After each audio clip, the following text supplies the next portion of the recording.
Couples fighting styles. The high-level attacker. All couples fight, but different personality types approach conflict in different ways. Knowing your fighting style may help you and your partner learn to handle disagreement more positively. This is the Videojug guide to the high-level attacker. No, but I don't even know where we're going, Tom. No, it's your fault because you should have asked me when I knew what I was doing, Please Tom. calm down, look at the map. Ask for the instructions It's not my before. fault, Rosie. I need to drive, so you need to look at the No, map. know which road this is called, though. I do. No, Well, I you sort don't. of do. We're near Did we Twyford. go left or right, though, Tom? You don't Please know. look at the map. Listen. The high-level attacker is going to just go for it. If we're going to have an argument, we're going to have a big argument, and I'm going to shout and I'm going to scream and I'm going to say exactly what I think. I may be very intimidating, I may be physically intimidating, certainly I'm going to be intimidating with my words.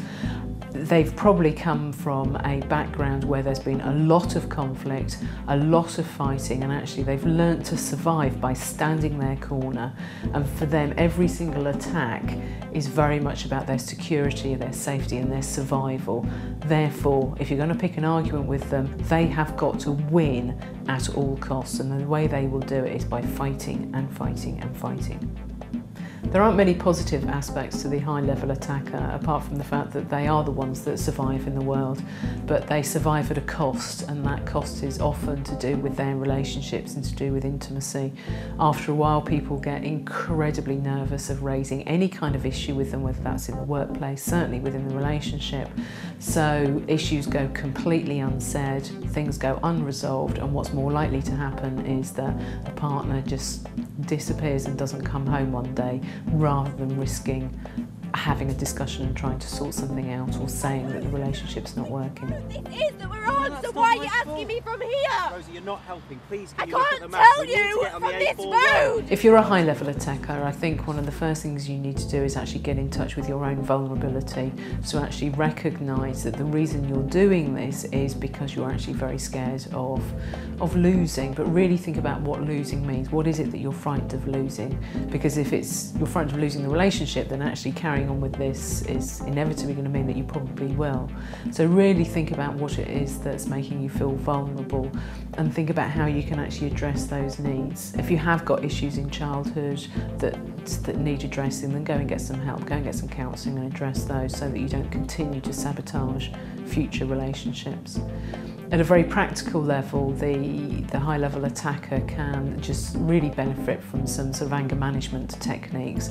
If they begin to feel that they're getting heated, and all of us have different signs that we're actually beginning to get angry, so they might chew their mouth, tap their feet, feel themselves getting physically clenched, actually say to a partner, I don't want to talk about this now because I'm going to get angry. Can we please talk about this on another occasion? So make sure you give yourself opportunities to actually end the conflict and have time out, so you can actually sort of cool down a bit and then re-engage in the conversation again. Oh God, Tom, I've told you so many times. I don't know what I'm doing. Why do you keep making me do? You do it. I don't even care.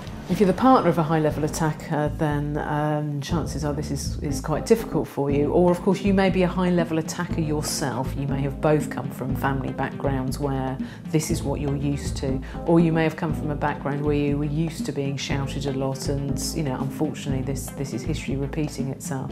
I think what you really have to recognise is that this behaviour is not okay. It's not constructive. It's certainly not your fault.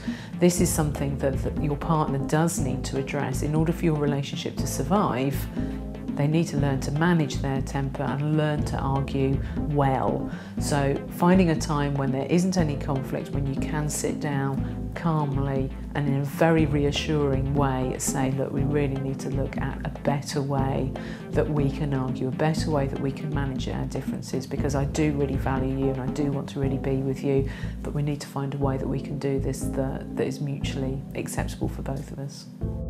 If you're experiencing physical violence in your relationship, then you need to realise that this is not okay. It is not okay under any circumstance at all, and it's something you need to address immediately. Don't wait to address it now. You should contact either your local domestic violence agency or contact Women's Aid.